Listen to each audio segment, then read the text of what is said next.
gustaría hoy abordar de una manera quizás general el tema de la santificación progresiva. No sé cuántos de ustedes conocen el concepto, han escuchado, han leído sobre este tema. Más allá de sonar como un término teológico complejo, es realmente muy práctico porque tiene que ver con la obra del Señor en nuestras vidas hoy, en el día a día, nuestra madurez espiritual, nuestro crecimiento, cómo es que crecemos, por qué no crecemos, por qué nos sentimos a veces estancados. Bueno, todo eso se puede contestar entendiendo bien cómo funciona la santificación progresiva. Se llama progresiva porque tiene que ver con esto, el crecimiento, algo que es gradual, algo que va, a veces parece como una escalera, ¿verdad? Como un escalón a la vez, quizás subiendo, creciendo, aunque a veces se siente más como, no sé, más que una escalera, es como que es un sub y baja, ¿no? En nuestra santificación. Todo eso lo vamos a tratar esta mañana. Pero me gustaría, hermanos, hacerlo con este pasaje, 2 Corintios 3, 18, leérselo. Les voy a leer solo el versículo, después les explico el contexto.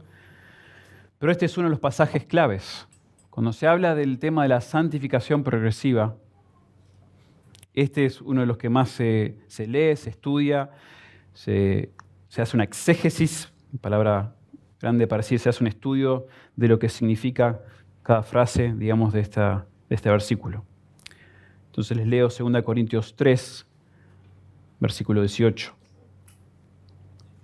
Por tanto, nosotros todos, mirando a cara descubierta como en un espejo la gloria del Señor, somos transformados de gloria en gloria en la misma imagen, como por el Espíritu del Señor. La santificación, que es, como les dije, un término que es como que describe el reflejo nuestro de la santidad de Dios, ¿sí? Cómo nosotros reflejamos la santidad de Dios, puede ser bastante frustrante para nosotros los creyentes, por no decir muy frustrante. Y puede aún ser confuso para muchos de nosotros a medida que lidiamos con nuestra madurez espiritual, nuestra obediencia al Señor en lo personal y también cuando estamos tratando con otros, ¿verdad? Las luchas constantes, los hábitos pecaminosos, hasta cierta sensación que a veces tenemos nosotros de esclavitud al pecado, a los deseos, a los placeres que no son buenos. Y luego que a veces sentimos que hemos crecido en cierta área, al poco tiempo empezamos a descubrir más pecados, más hábitos. Porque a medida que somos santificados, nosotros empezamos a ver otras cosas que desean nuestro corazón, que deseamos, que no son buenos. Y luego, si no fuese suficiente nuestra lucha personal con el pecado, después tenemos la lucha y la santificación y el crecimiento de otros, de los que nos rodean, aquellos con quienes convivimos, aquellos con quienes compartimos bastante tiempo. Por eso, hermanos, a nivel fundamental es necesario, es importante entender qué es la santificación progresiva según la Biblia. Y yo les quiero proponer hoy, según este pasaje, por medio de este pasaje, que Dios ha determinado que el proceso de nuestra maduración, de nuestro crecimiento, es una realidad y una posibilidad para todos nosotros. Dios lo ha determinado así. Tú, yo, como creyentes en el Señor, vamos a ser santificados y podemos ser santificados si es que somos verdaderos creyentes, porque es parte del diseño de Dios. Dios ha diseñado que así funcione en la relación del creyente con Dios. Pero hermanos, es necesario entender bien cuál es ese diseño. y después de saber cuál es, tener mucho cuidado con escuchar todo lo otro que se enseña acerca de esto, ¿sí? Aquí no nos creemos dueños de la verdad, para nada, al contrario. Nosotros creemos que una persona en sí no puede ser dueño de la verdad, pero sí pensamos que Dios es dueño de la verdad y que la verdad está en su palabra. Y por eso hay que tener mucho cuidado al estudiar la palabra, a discernir qué es lo que realmente dice la Biblia en cuanto a este proceso de nuestro crecimiento, de nuestra santificación. ¿Por qué a veces no salgo de esta racha, mala racha de pecado? ¿Por qué no suelto este hábito? ¿Por qué sigo con este patrón de pecado? Bueno, principal, fundamental, después podemos tratar quizás con los detalles, pero es entender cómo, qué es la santificación y cómo soy santificado. Permítanme, hermanos, entonces comenzar con dos definiciones de la santificación, ¿sí? Quiero darles una base de qué es esto, ¿sí? Y le doy dos definiciones, uno más largo y uno luego más corto, pero ambos aportan, digamos, a lo que significa este concepto.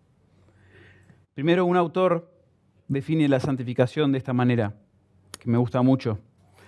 Anthony Hockman dice, la santificación progresiva es la acción misericordiosa del Espíritu Santo con nuestra participación responsable, por la cual el Espíritu Santo nos libra de la contaminación del pecado, renueva toda nuestra naturaleza según la imagen de Dios y nos capacita para vivir una vida que le sea agradable. Me encanta eso.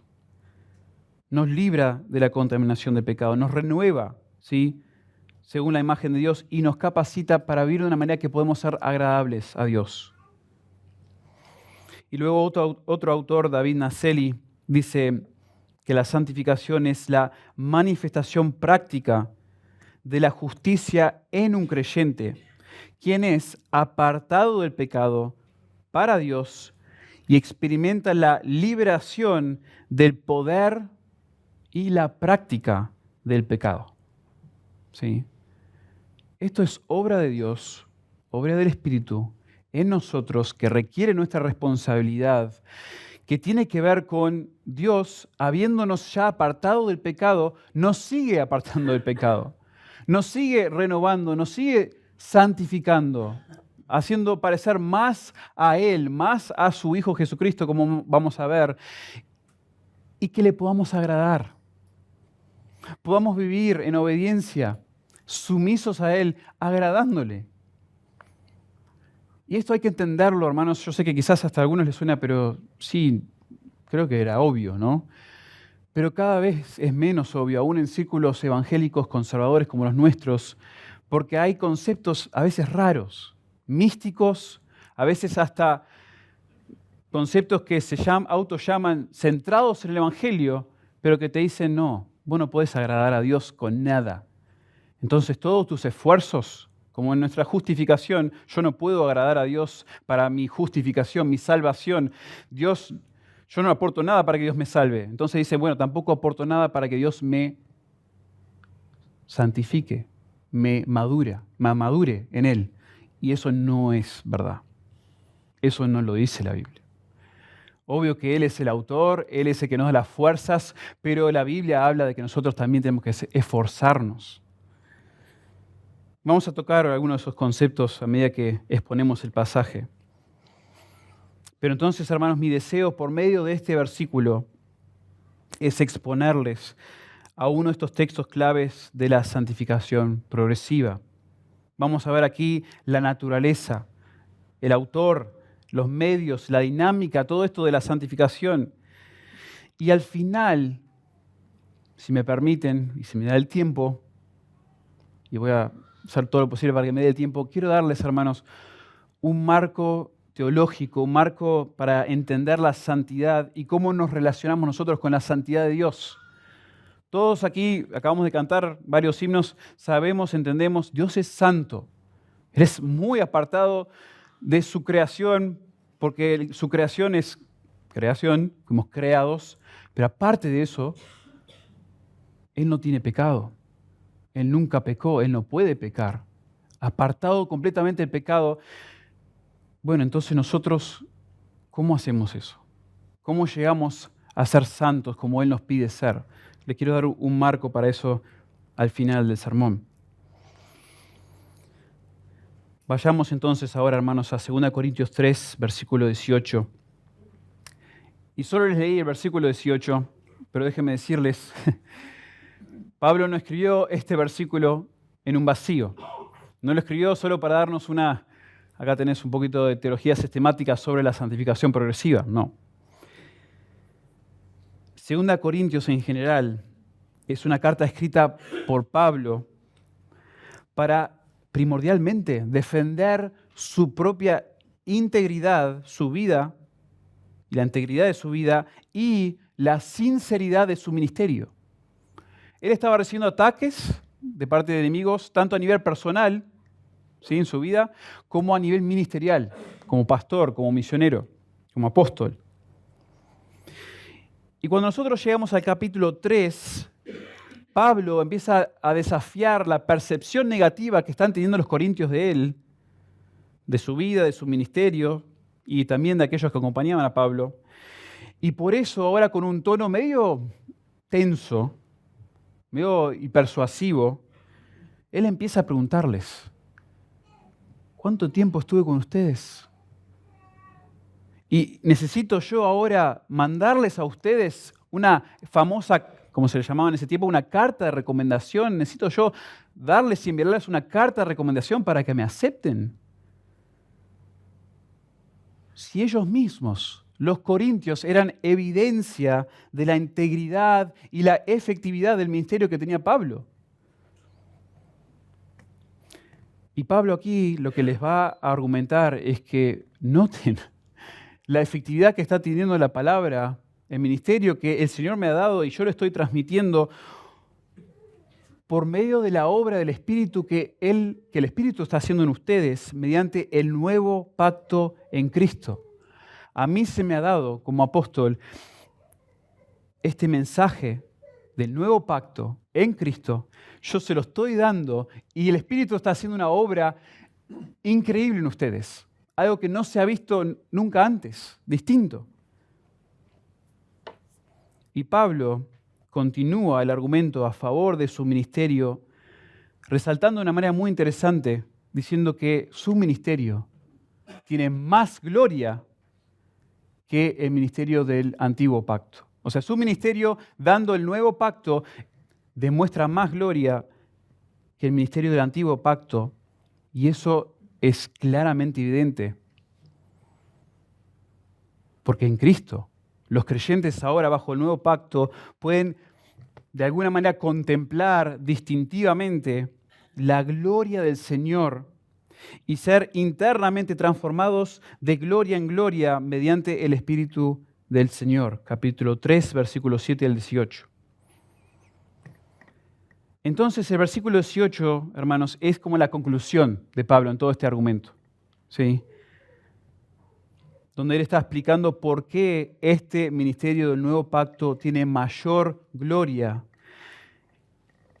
Y tiene mucho que ver, hermanos, con la condición y la capacidad que tiene todo creyente, tú y yo, si estamos en Cristo, bajo el nuevo pacto, para ser santificados ahora.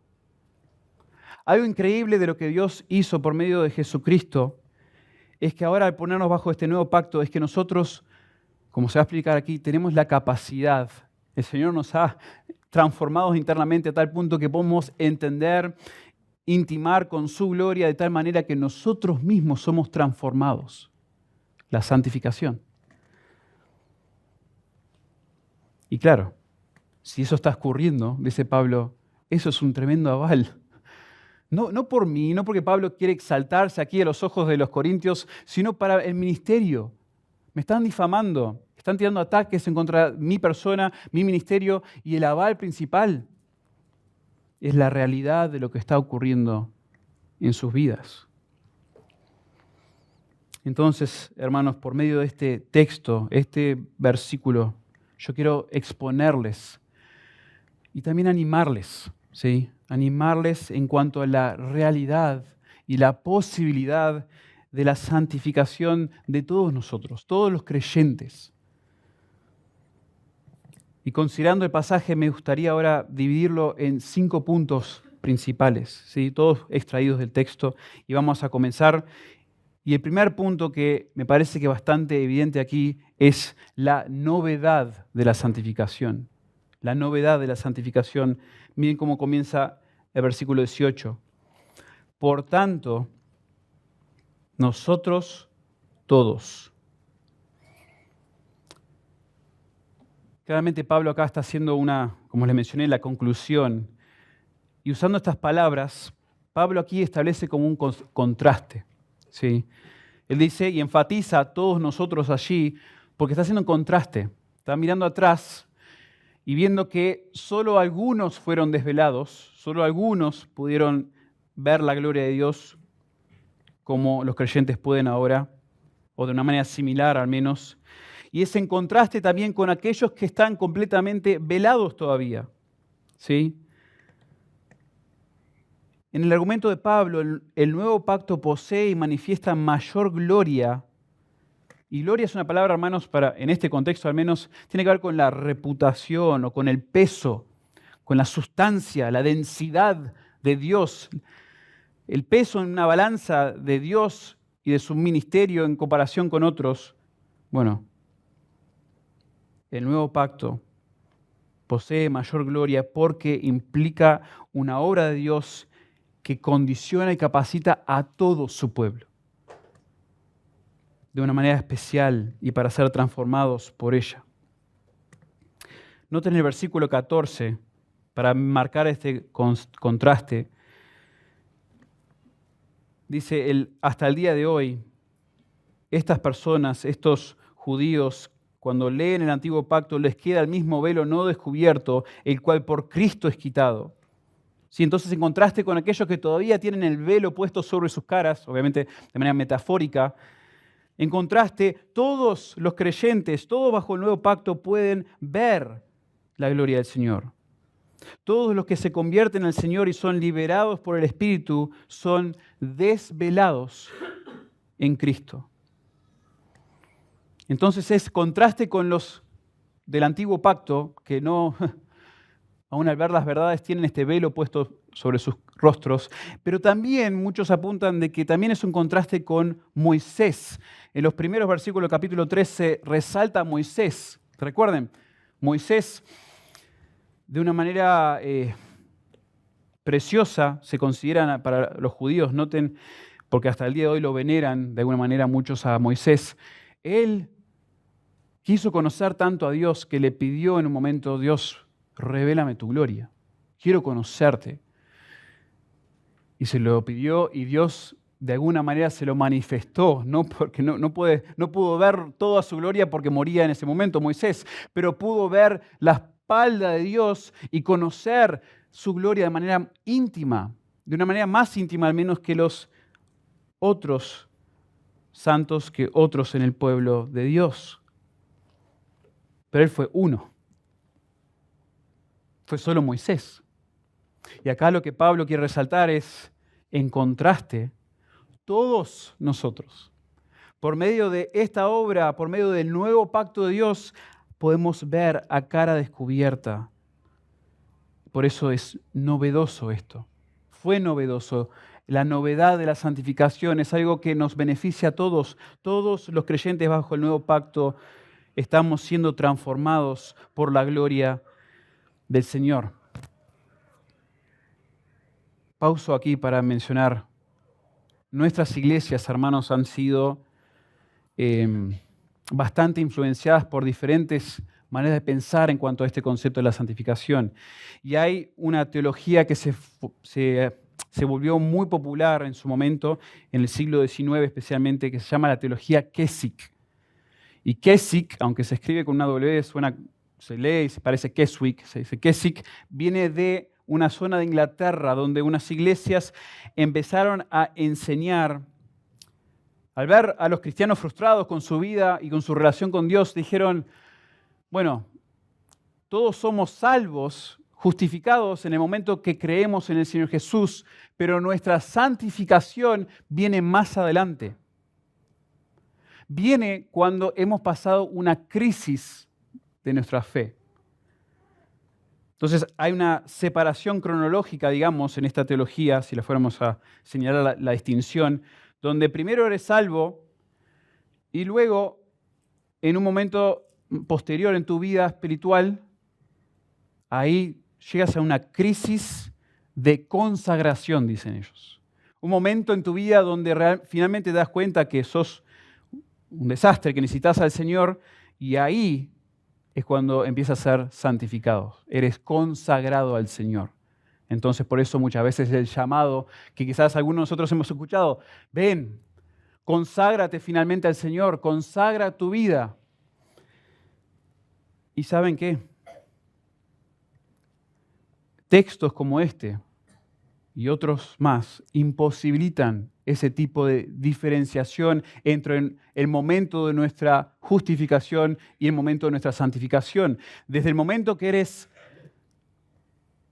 redimido, justificado por el Señor, es el mismo momento en el cual comienzas a ser santificado. Comienzas a, no solamente eres renovado como nueva criatura, sino que comienzas a ser también santificado por el Señor. Comienzas a crecer, a madurar. ¿Por qué? Bueno, eso nos dice lo que sigue en el texto. ¿Por qué es que nosotros desde ese momento empezamos nosotros a ser santificados? Vemos ahora en el segundo punto. Primero, la novedad de la santificación. Ahora, los requisitos de la santificación. Pablo ahora comenta por qué todo creyente puede ser santificado. Y ahora en dos frases que aparecen aquí, en dos frases nos menciona cuáles son los requisitos para que tú y yo seamos santificados. Noten, dice, por tanto, todos nosotros mirando a cara descubierta como en un espejo la gloria del Señor. Allí en la Reina Valera suena como una frase, pero en realidad hay dos. La Biblia de las Américas lo refleja un poco mejor. Dice primero, con rostro descubierto, dice la Biblia de las Américas, a cara descubierta. Interesante, solo un pequeño paréntesis.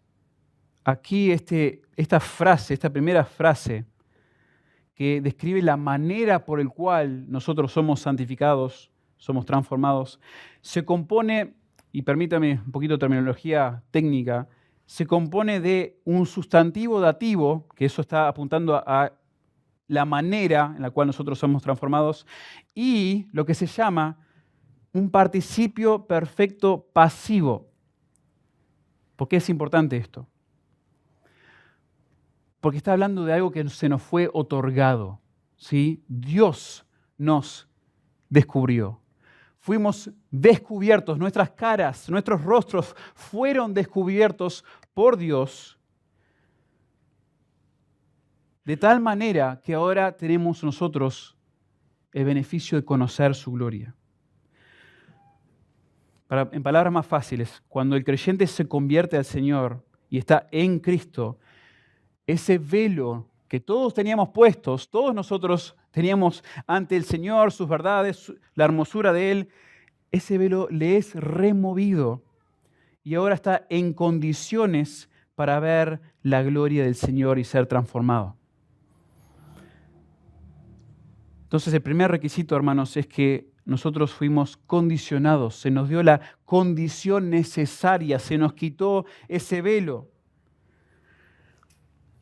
Y para ser más práctico, entonces, ¿qué quiere decir esto de cara descubierta? ¿Por qué es importante que se nos quite el velo? Bueno, la idea es que se nos quitó a nosotros esas limitaciones que nosotros teníamos anteriormente. Antes de conocer al Señor, se nos quitaron esas limitaciones para ahora ver la gloria revelada de Dios. Es la idea, hermanos, de finalmente ahora tener confianza con el Señor. Ahora me puedo acercar con confianza.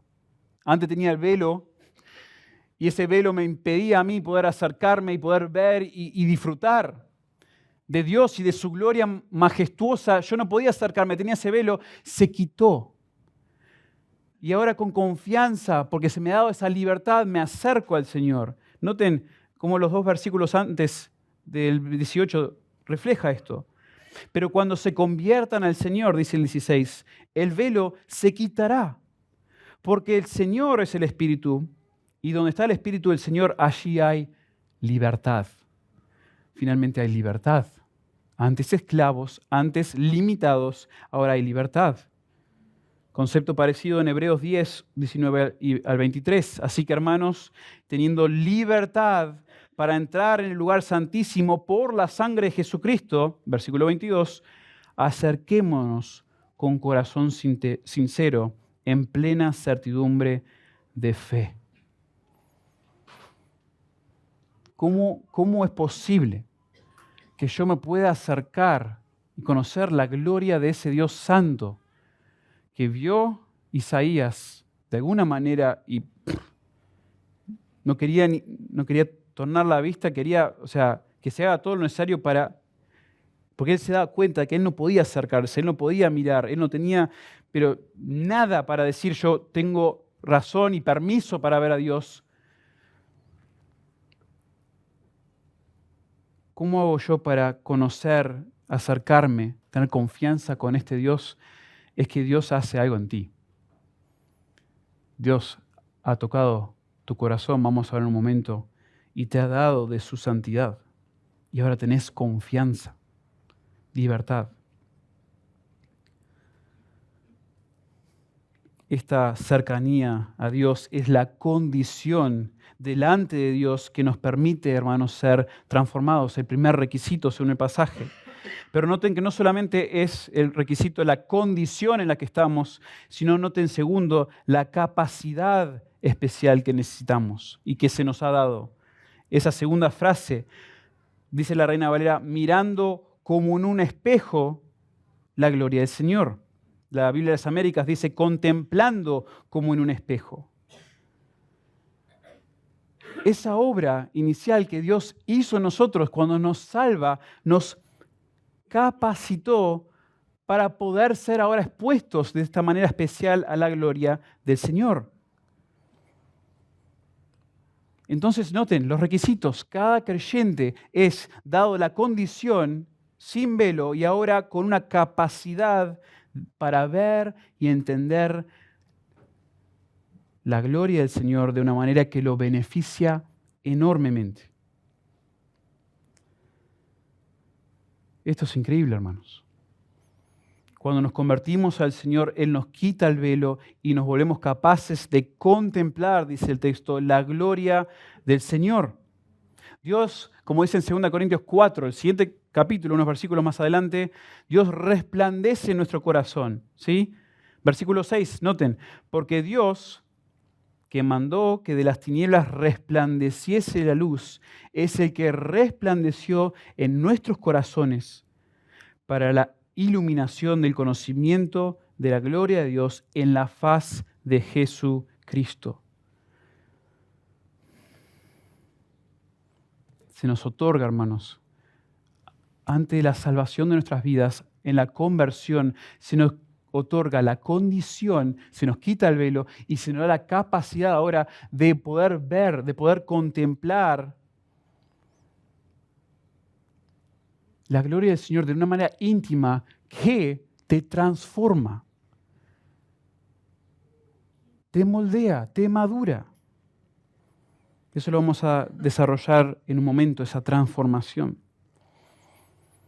Entonces el Señor ha obrado en nosotros los creyentes mediante este nuevo pacto de tal manera que ahora cumplimos con estos requisitos para ser santificados.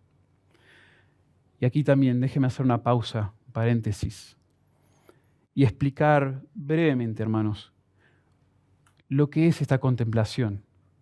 No es fácil a veces estudiar estos textos porque hay tantas perspectivas distintas, tantos autores que escriben sobre esto, especialmente siendo un tema que a todos nos beneficia, a todos necesitamos, ¿verdad? Queremos madurar todos en nuestra santidad, en nuestra semejanza del Señor. ¿Qué es esto de contemplar? Bueno, déjenme decirles, primero, no es una contemplación mística que se ha vuelto bastante popular hoy en los movimientos y en las iglesias evangélicas. Yo lo entiendo por un lado porque palabras como contemplar, como gloria, son trascendentes para nosotros, son intangibles. Pero mucho cuidado, hermanos. Sí, obviamente describe algo maravilloso, algo impactante, glorioso, obviamente, pero no el misticismo cristiano que se promueve hoy. Queridos hermanos, nosotros no somos santificados meramente por sentarnos en la reposera afuera ante la creación y contemplar al Señor Jesucristo y empezar a pensar cosas lindas del Señor Jesucristo. Como si eso en sí fuese el diseño de Dios para nuestro crecimiento. No, es que tenés que pensar en Jesús, pensar en Él, y solamente tenés que dar vuelta al Evangelio en tu mente y dar vuelta a todas las verdades. Ojo, eso es precioso. Hazlo. Gózate en el Señor Jesucristo, gózate en quién es, lo que ha hecho. Eso es parte de tu conocimiento necesario, pero no es mística tu santificación, sino que, como se nos dice en 2 Pedro 1:19, nosotros tenemos que conocer la gloria de Dios y del Señor Jesucristo por medio de su palabra. El apóstol Pedro en 2 Pedro 1:19, él dice, él habiendo contemplado, fue testigo de la transfiguración del Señor Jesucristo, quizás una de las cosas más maravillosas que el ser humano pudo experimentar en cuanto a Dios, vio la transfiguración del Señor Jesús. Y él, hablando de ese evento, dice que nosotros tenemos la palabra profética más segura. Entiendan el contexto en el cual Pedro está hablando de esto.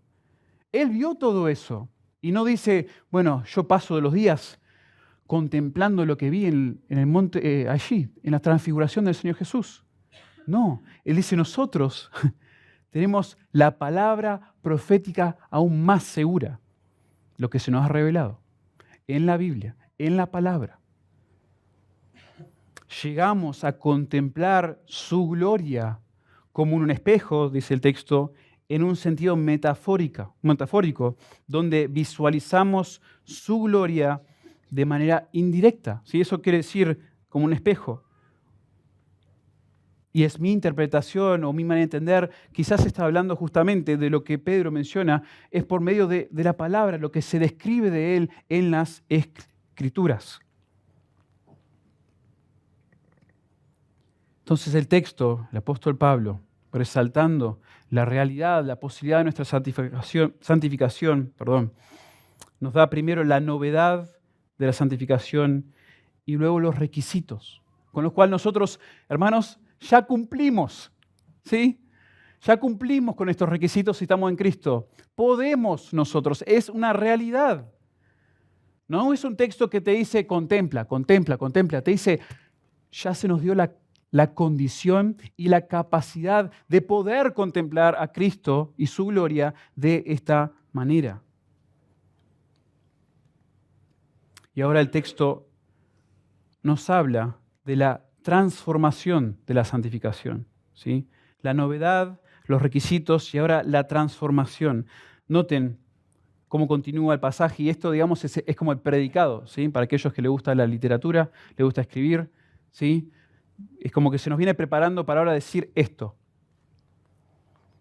Somos transformados, dice la Reina Valera, a la misma imagen.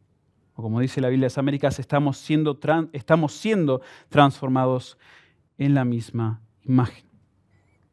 Ahora llegamos, se podría decir, si fuéramos a estudiarlo, el texto de manera gramatical, ¿sí?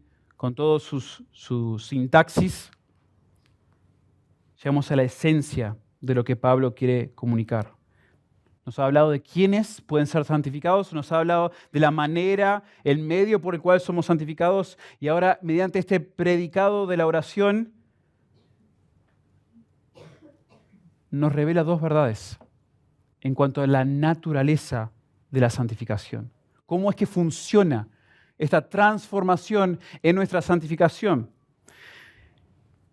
Y se destaca primero, hermanos, que es una transformación interna del corazón. La santificación es una transformación interna del corazón. Y uno dice, wow, entonces si es interna, ¿qué hago yo? Bueno, buen punto. Buena pregunta. Porque si es interna, yo no puedo ser el autor de mi propia santificación, el autor es Dios. No, nuevamente, no es que Dios es el único que participa, pero Él es el autor. Allí el verbo principal, metamorfoo, donde sacamos nosotros metamorfosis, se encuentra de manera muy interesante en un modo pasivo. O sea, que el sujeto del verbo está recibiendo la acción, ¿sí? O sea, Dios lo está haciendo. Y este mismo verbo, que no se usa tantas veces en el Nuevo Testamento, se usa en Romanos 12, ¿recuerdan? Romanos 12, 1 y 2, donde se habla de que no nos conformemos, no os conforméis a este siglo, sino transformaos. Eso parece un mandato, ¿verdad? Transfórmate, parece que está diciendo. Pero no está diciendo eso. Está diciendo, sed transformados. Sean ustedes transformados por Dios. Pero ¿cómo es un mandamiento eso? ¿Cómo me puede decir Dios que yo sea transformado, pero por Él? Bueno, lo que sigue en el pasaje nos indica, sed transformados ¿cómo? Por medio de la renovación de vuestro entendimiento. Renueven sus mentes con las verdades, con la palabra del Señor, y así van a cumplir con ese mandato de ser transformados por el Señor. Dios es quien produce en nosotros tanto el querer como el hacer. Filipenses 2, 13, perdón.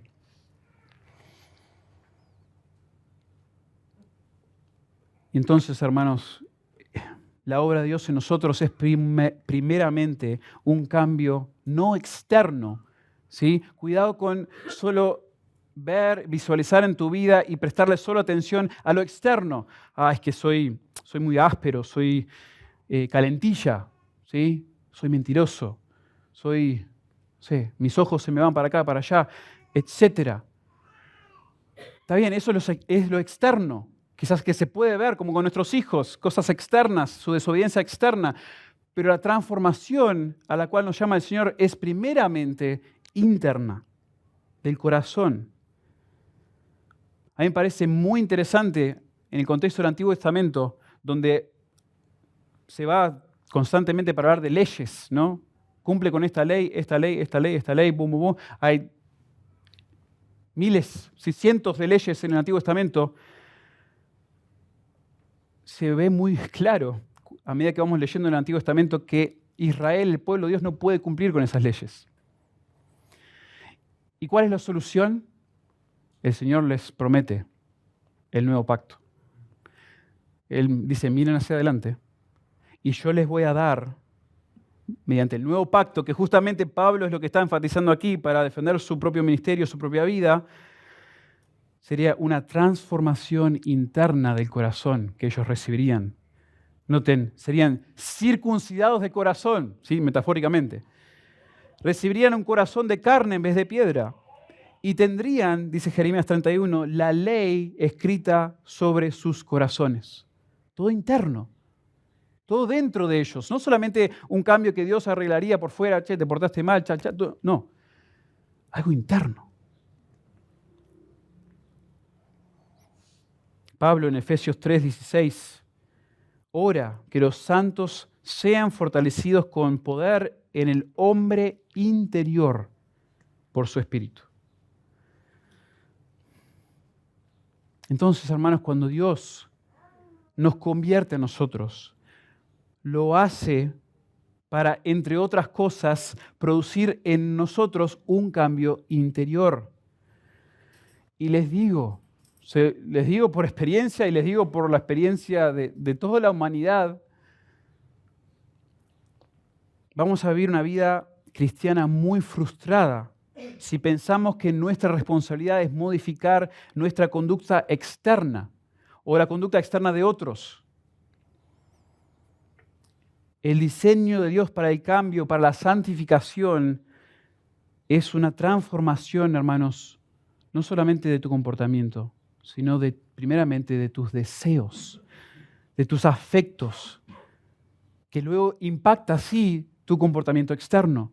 Pero Dios, cuando nos salva, nos da nuevos deseos, nos da nuevos anhelos, ¿sí? Y uno quiere volver a pensar en eso y volver a enseñar eso, convérselo con sus hijos. Hijo, yo sé, esto fue lo que hiciste, pero en definitiva lo que hiciste fue una manifestación, fue una demostración de algo que deseabas profundamente, ¿sí? Ser egoísta.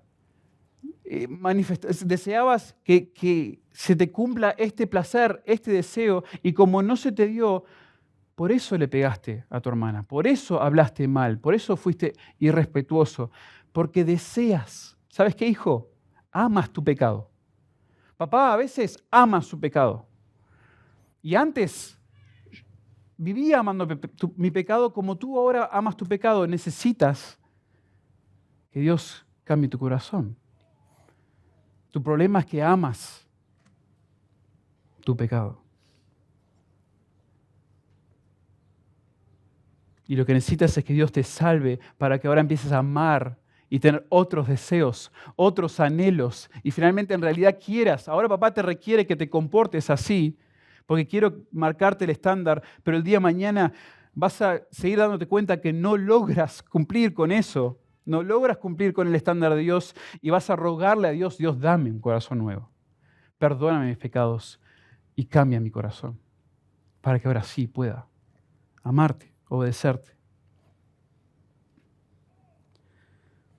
Me gustó un comentario que leí de un escritor haciendo referencia a Juan 15.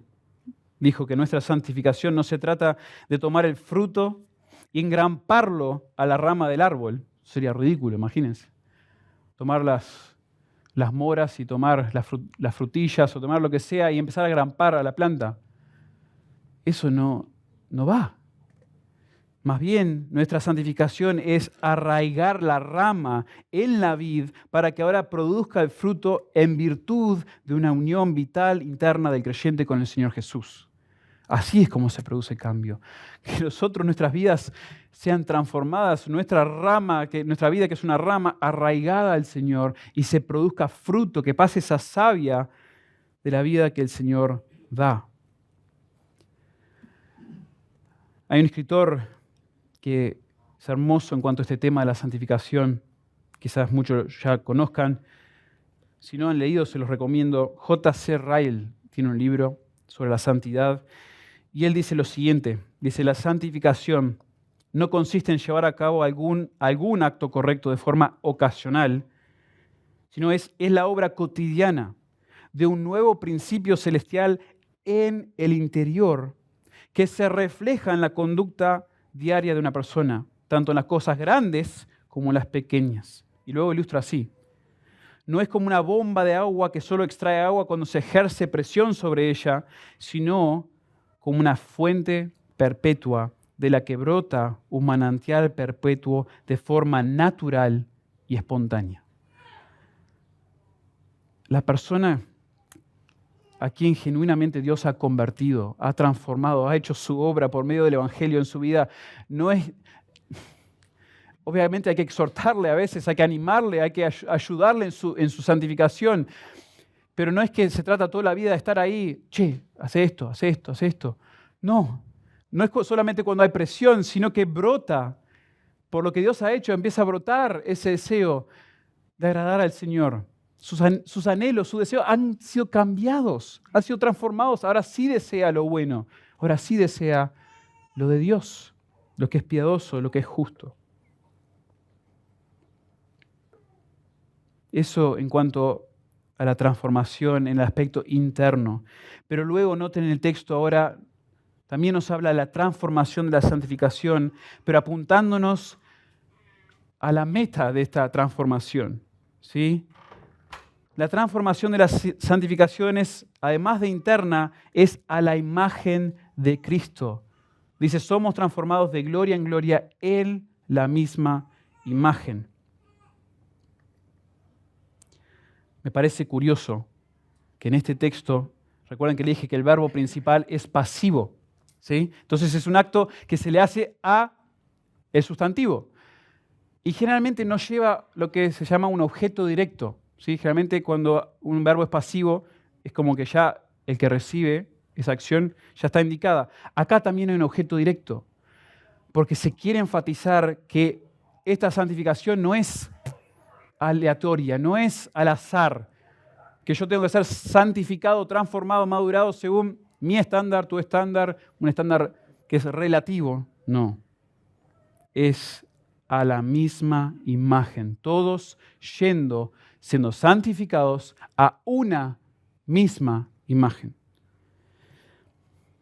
Y uno se pregunta, bueno, acá no dice cuál es la imagen, pero el contexto nos lleva a entender que esa es la imagen de Cristo. 2 Corintios 4:4, unos versículos más adelante, dice: el Dios de este siglo cegó el entendimiento de los incrédulos para que no les resplandezca la luz del Evangelio, del Evangelio de la gloria de Cristo, el cual es la imagen de Dios. Esa es la imagen a la cual se nos llama a nosotros reflejar. ¿Sí? Y sería,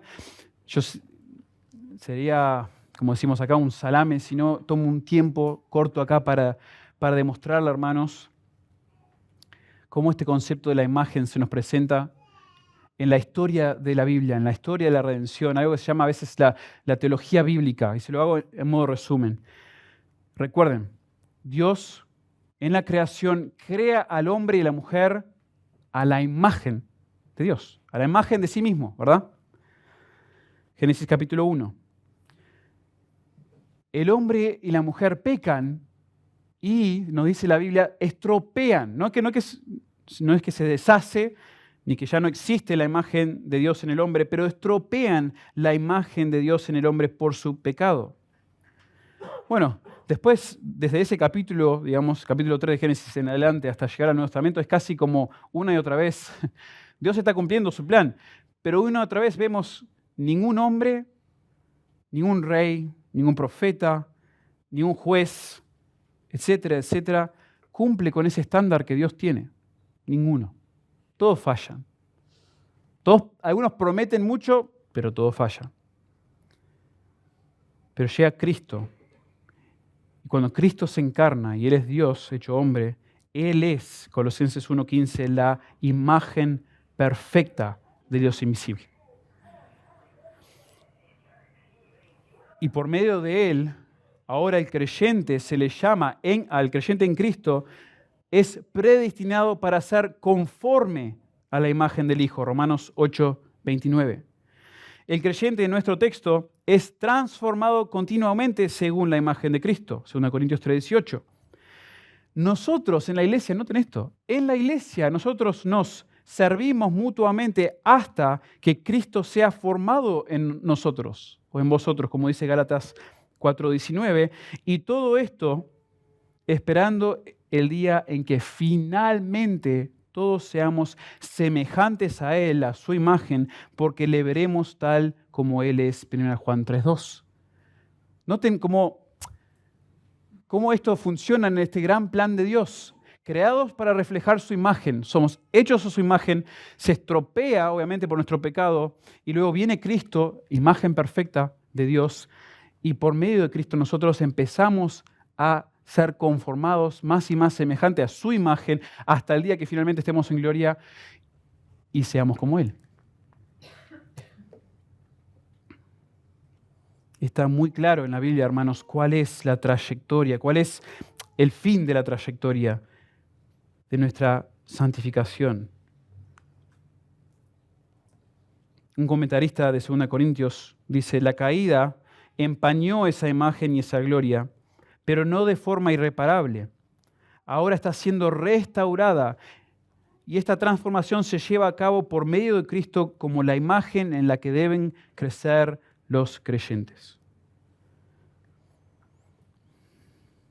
Hermanos, la santidad del Señor Jesucristo nuestro Salvador, es el punto de referencia, es el estándar en el nuevo pacto. ¿Sí? Él es nuestro estándar. 1 Pedro 1, 15, 16, lo leí hoy en el tiempo de lectura bíblica. Como aquel que os llamó es santo, sed también vosotros santos en toda vuestra manera de vivir, porque escrito está, sed santos porque yo soy santo. Si quieres saber cuál es tu estándar, a quién te debes parecer, es a Cristo. Y no lo digo de manera mística, no quiero sonar que acá tenemos que leer y estar describiendo aún su vestimenta, cómo se vistió el Señor Jesús. No estoy hablando de que ustedes se hagan una imagen visual de su apariencia. Esto tiene que ver con su santidad, con su carácter.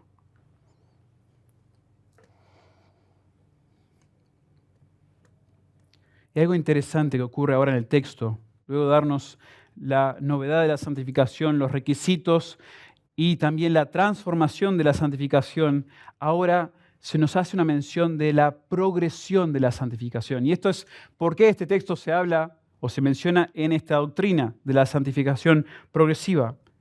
Porque el texto dice que somos transformados, ¿cómo? De gloria en gloria. De gloria en gloria. Y aquí es donde, la discusión a veces se pone un poco picante. ¿Sí? ¿Qué quiere decir esto? ¿Qué quieren decir estas dos frases preposicionales de gloria en gloria? ¿A qué se está refiriendo? Bueno, pienso que la mejor manera de entender esto está hablando de una madurez gradual. Está hablando de tomar pasos de crecimientos graduales, no instantáneos, sino hacia madurez, hacia esa imagen, esa meta a la cual nosotros fuimos diseñados a reflejar.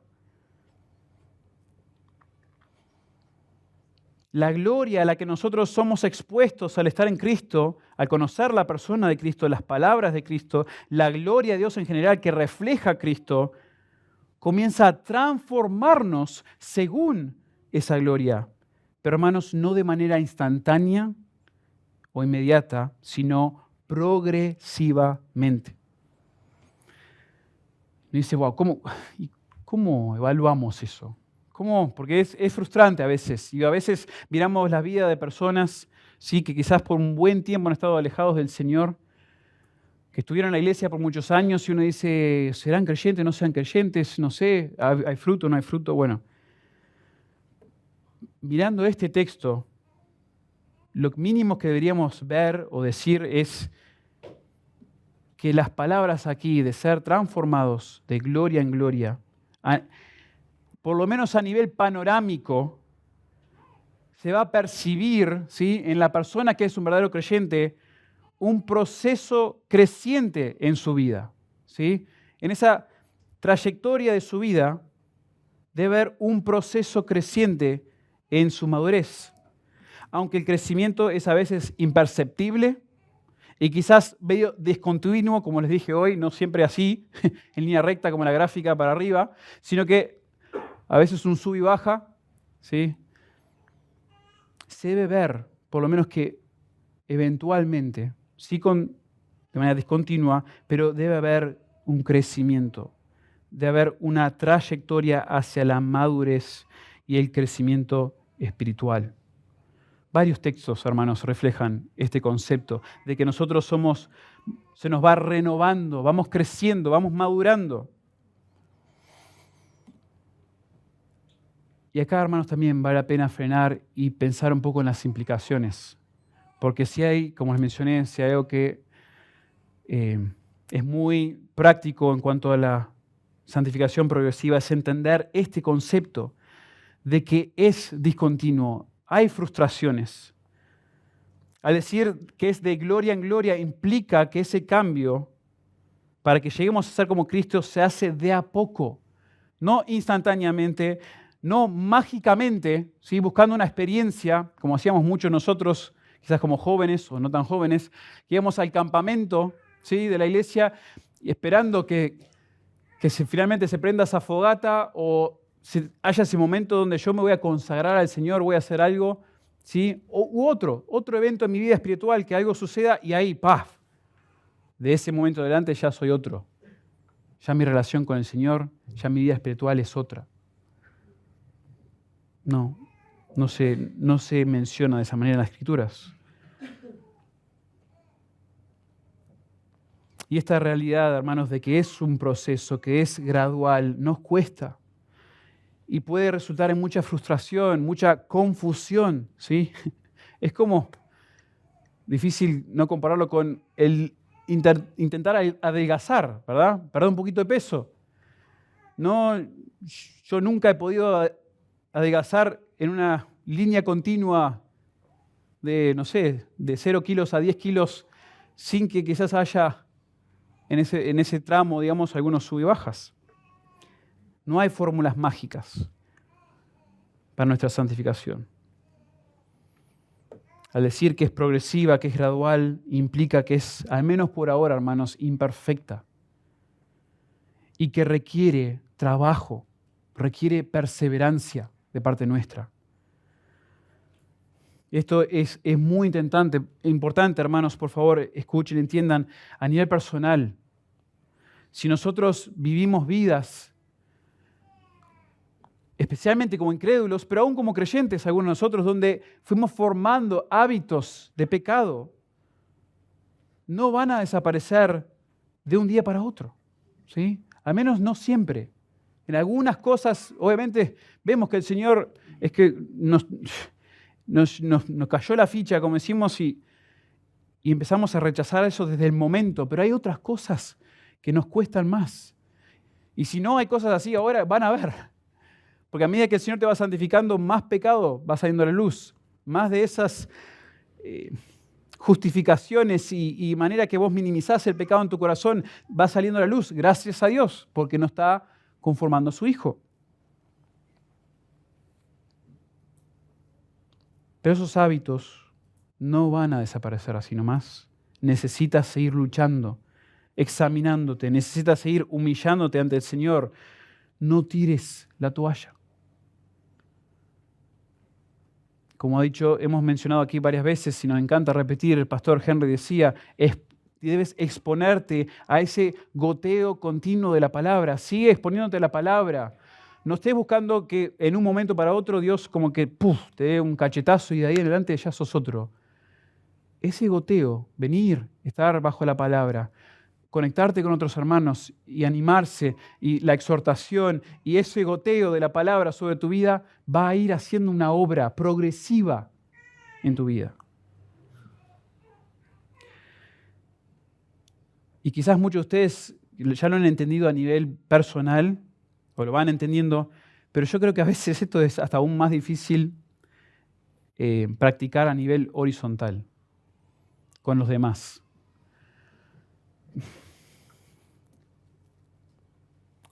Es muy fácil, hermanos, si yo se los digo, se los confieso, ¿no? A veces es fácil para mí justificar mi impaciencia con la falta de madurez en la vida de otros también, ¿sí?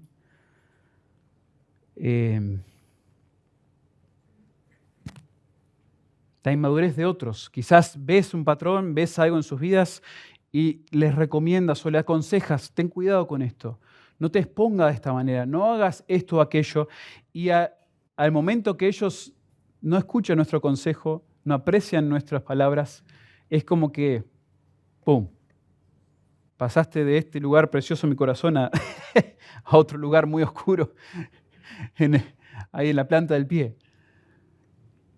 Cuidado con eso.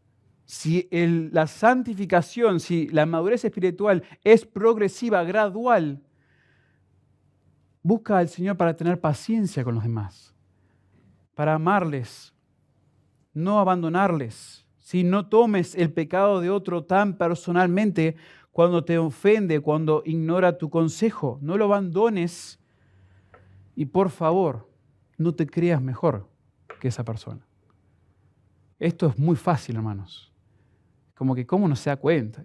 Y no es que no nos debe llamar la atención, no es que no debemos ir y hablar con alguien que está en pecado, pero es distinto ir por preocupación genuina y amor a una persona y decirle, hermano, hermana, ¿cómo te puedo ayudar en esto? Veo que estás luchando, veo que esto te cuesta.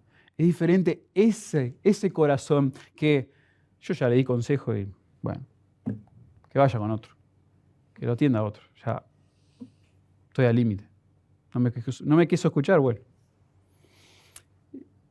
Hay que preocuparnos, hermanos, genuinamente por la santificación de los demás. Es gradual la santificación. No es de un momento para otro, no es mágico. Y por último, hermanos, en el texto aquí tenemos número 5, después de haber visto la transformación, la progresión de la santificación, ahora el agente de la santificación. Noten que allí dice cómo, o sea, somos transformados de gloria en gloria en la misma imagen, como por el Espíritu del Señor. Ya de manera implícita ya entendimos que Dios está detrás de nuestra santificación. Dios es el autor. Pero ahora Pablo incluye acá una nota al decir que no solamente Dios está obrando en nosotros, sino que tenemos este agente, la agencia del Espíritu del Señor. La obra interna del Espíritu es algo asombroso y algo por el cual nosotros, hermanos, debemos estar maravillados. A mí me maravilla que Dios, aparte de estar obrando en mí, y ya empezó esa buena obra, Él me ha dado la agencia del Espíritu para seguir obrando su santidad en mí. Romanos 1:4 lo llama el Espíritu de santidad. 1 Pedro 1:2, una obra santificadora del Espíritu. Y tiene todo sentido cuando nosotros pensamos en el Espíritu y el rol del Espíritu. Él, entre otras cosas, pero quizás uno de los primordiales, es que Él nos apunta a el Señor Jesús y a las palabras del Señor Jesús. Juan 16 menciona eso. Él no hablará por su propia cuenta, dijo el Señor Jesús, sino que tomará lo mío, ¿sí?, y os lo hará saber. El Espíritu que el Señor nos ha dado, que mora en nosotros, nos está apuntando constantemente a esto, ha dicho el Señor Jesús. Estas son sus verdades. Esta es su maravilla. Un autor que es precioso para muchos, que falleció hace unos años, J.I. Packer, dijo: el mensaje del Espíritu nunca es mírame y escúchame, ven a mí y conóceme, sino que Él siempre dice mírale y ve su gloria, escúchale y oye su palabra, ve a Él y obtén vida, conócele y prueba su regalo de gozo y paz. Hermanos, qué placer leer todo este pasaje y encontrarnos con el diseño de Dios para nuestra santificación. Y el diseño de Dios, hermanos, como resumen, es que todo creyente, todo el que ha llegado a conocer a Cristo ha sido convertido, ha sido desvelado y posee ahora la capacidad de ver la gloria de Dios a tal punto que es transformado internamente en la imagen de Cristo progresivamente y por agencia del Espíritu. Es una realidad. Si somos creyentes, vamos a ser y podemos ser santificados. Y como les dije al comienzo, hermanos, ahora quiero brevemente concluir con unos puntos, ¿sí?, más panorámicos, teológicos, que pienso que ayuda mucho para que ustedes, aún en su reflexión, a veces uno dice, la santidad de Dios parece algo tan trascendente, tan fuera de mí, que no. ¿Cómo aprovecho eso? Yo sé que es un concepto importante, pero ¿cómo me beneficia? ¿Cómo obra en mí? Bueno, déjenme darles esta pequeña descripción. Primero hay que entender que Dios es el único que es santo intrínsecamente, es la frase. Hay una santidad primero intrínseca. Todo comienza con esta santidad intrínseca de Dios. ¿Qué quiere decir esa palabra intrínseca? Dios trino es el único que es santo en su esencia, ¿sí? Tú y yo, en nuestra naturaleza, en nuestra esencia, no somos santos. No lo somos. Pero Dios sí. Dios, independientemente de todo lo demás, Él es santo y por lo tanto es apartado. Varios textos resaltan esto. Éxodo 15:11, como un ejemplo, se los menciono. ¿Quién como tú, oh Jehová, entre los dioses? ¿Quién como tú, magnífico en santidad, terrible en maravillosas hazañas, hacedor de prodigios? Magnífico en santidad, único. ¿Quién? ¿Quién como Él? Nadie. Bueno, esto lo afirma el Antiguo Testamento, también el Nuevo, describiendo al Padre, al Hijo, al Espíritu. Dios Trino es intrínsecamente, en su esencia, santo, apartado. Como Él no hay. Pero después la Biblia nos revela una santidad consagrada. ¿Sí? Y uso la palabra con cuidado para no confundir con la consagración que se menciona hoy. Pero la Biblia sí habla de una santidad consagrada. La santidad consagrada es esa santidad que Dios requiere. Si Él es santo intrínsecamente y es apartado, y hermanos, ese concepto más y más le debe volar la cabeza y llevar a entender por qué es tan importante todo lo que Dios ha hecho en el Señor Jesús. Pero bueno, llegamos a eso en un momento. Él es santo y para que las personas o aquellas personas puedan acercarse a Él o servirles, deben ser consagradas, deben ser dedicadas a su servicio. Recuerdan que en el Antiguo Testamento eran edificios, días, la tierra, ofrendas, sacrificios, vestimenta, utensilios, todas esas cosas, recuerdan, eran consagradas al Señor, santificadas. Estas cosas solo la tocan ciertas personas y bajo ciertas necesidades, en ciertos momentos, todo consagrado al Señor para servirle. Elementos, edificios. Interesante. Llegamos al Nuevo Testamento y ya no son edificios, ya no son sacrificios. ¿Sí? Hay una discontinuidad en lo que veíamos en el Antiguo Testamento. En el Nuevo, el objeto de la consagración no son muebles, no son días, sino que su pueblo es consagrado. Recuerden con la mujer samaritana. La mujer samaritana dice, nosotros adoramos acá. ¿Dónde deberíamos adorar? Ustedes allá, nosotros acá. ¿Dónde se debe adorar a Dios? ¿Dónde vamos para adorar a nuestro Dios santo? Ya no se trata de acá allá, sino que se trata de adorar al Señor en espíritu y en verdad. Dios iba a consagrar a su pueblo. Ya no se trata de objetos consagrados, sino de personas consagradas. ¿Recuerdan las palabras de Pablo, Romanos 12? Así que, hermanos, os ruego por las misericordias de Dios que presentéis vuestros cuerpos en sacrificio vivo, santo, agradable a Dios, que es vuestro culto racional. Antes del capítulo 12, todos venimos viendo cómo Dios nos salva de la condenación, nos santifica por medio del Espíritu, nos glorifica. Y Romanos 12 es como que con todo esto que Dios ha hecho a favor tuyo, esta consagración que ha hecho de tu vida, te ha salvado, te ha redimido, te ha apartado para sí mismo, te espera gloria eterna. Ahora presenta vuestro cuerpo en culto racional, agradable a Dios. Hermanos, de una manera posicional Dios nos ha hecho santos. Por eso Pablo, los apóstoles escriben a santos. Aquellos que están en Cristo son santos, ya son apartados, ya son nuevas criaturas.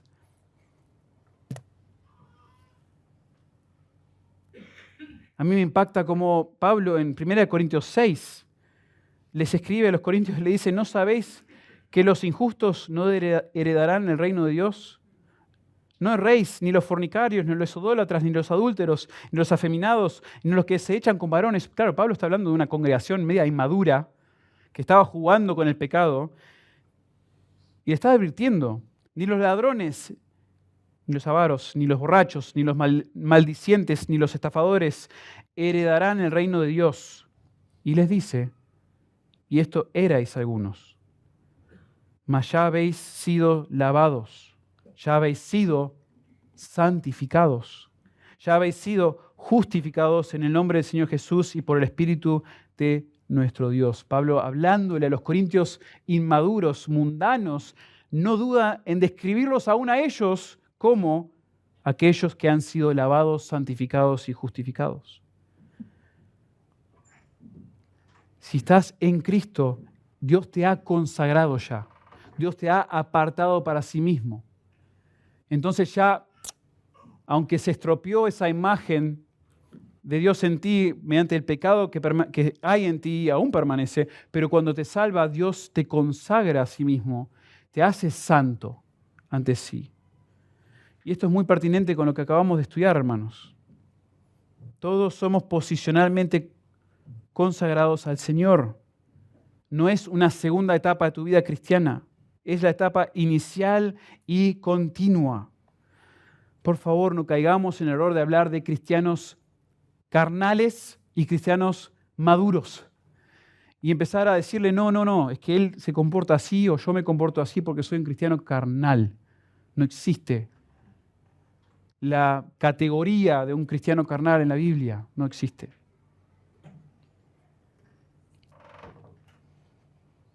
Y por último, hermanos, santidad intrínseca de Dios, santidad consagrada, pero luego la Biblia habla de la santidad reflejada. Y esta es la que nosotros buscamos reflejar.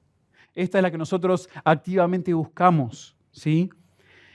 Este es el comportamiento del pueblo de Dios que refleja la santidad de Dios, ¿sí?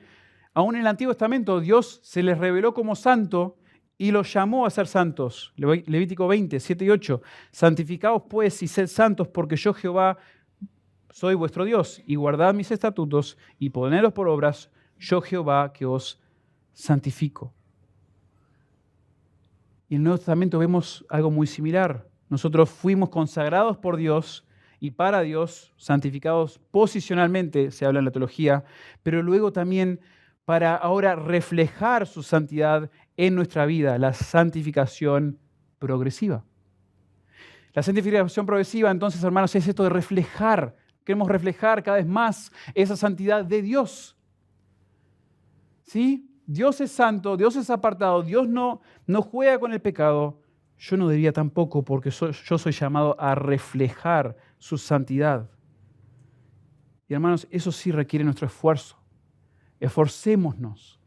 No estemos ahí pasivamente este concepto de que, bueno, vos solo tenés que gozarte en quién sos en Jesús, no hagas nada, no tenés obra buena que puedas hacer porque todo es una inmundicia ante Dios igual. Mentira. Las inmundicias no se trata, no está hablando de esto. Nosotros ahora hemos sido creados para poder, sí, ahora agradar a Dios. Hay muchos pasajes que mencionan eso. Dios nos condicionó y nos capacitó para ser santos, la santidad consagrada, y ahora esforcémonos, sometámonos a Dios en el poder del Espíritu para ser santificados progresivamente y reflejar cada vez más la gloria del Señor. Hermanos, eso es como la Biblia habla de la santidad en la Biblia.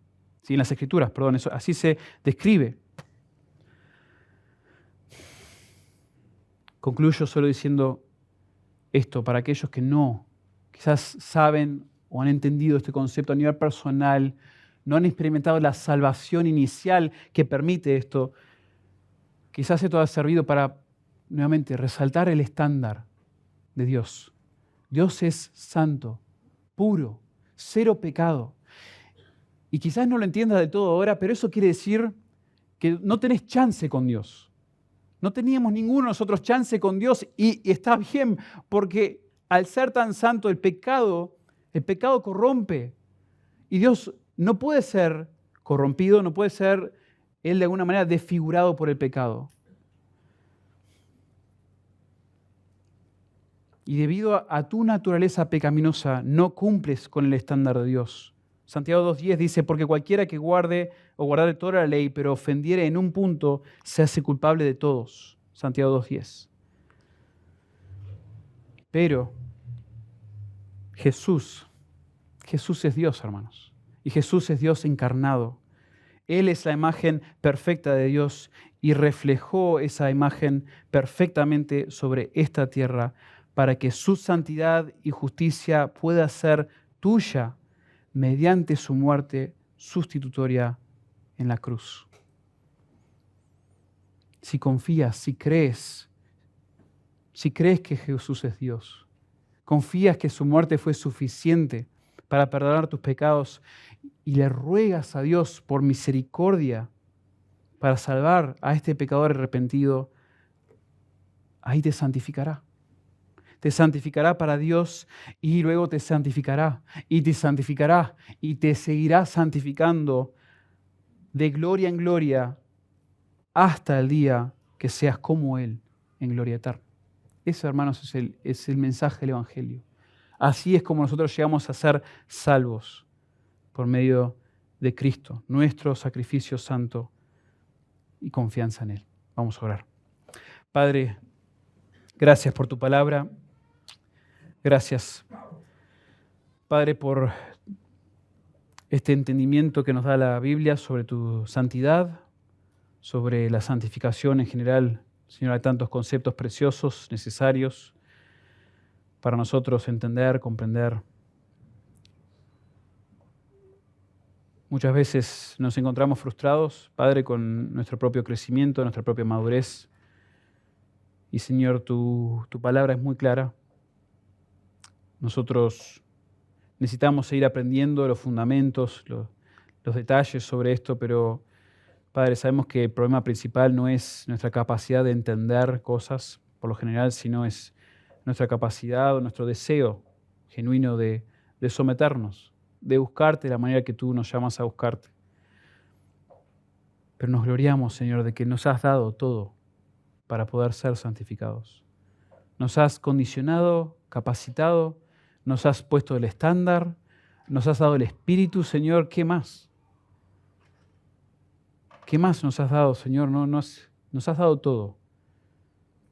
Y es por un espíritu obstinado, una rebeldía, Señor, un deseo por nuestra propia manera de ver las cosas y de experimentar la vida que muchas veces rechazamos tu verdad. Santifícanos, Padre, obra en nosotros y danos las fuerzas para seguir luchando, para seguir batallando, para tu gloria, Señor, y para nuestro bien. En el nombre de Jesús. Amén.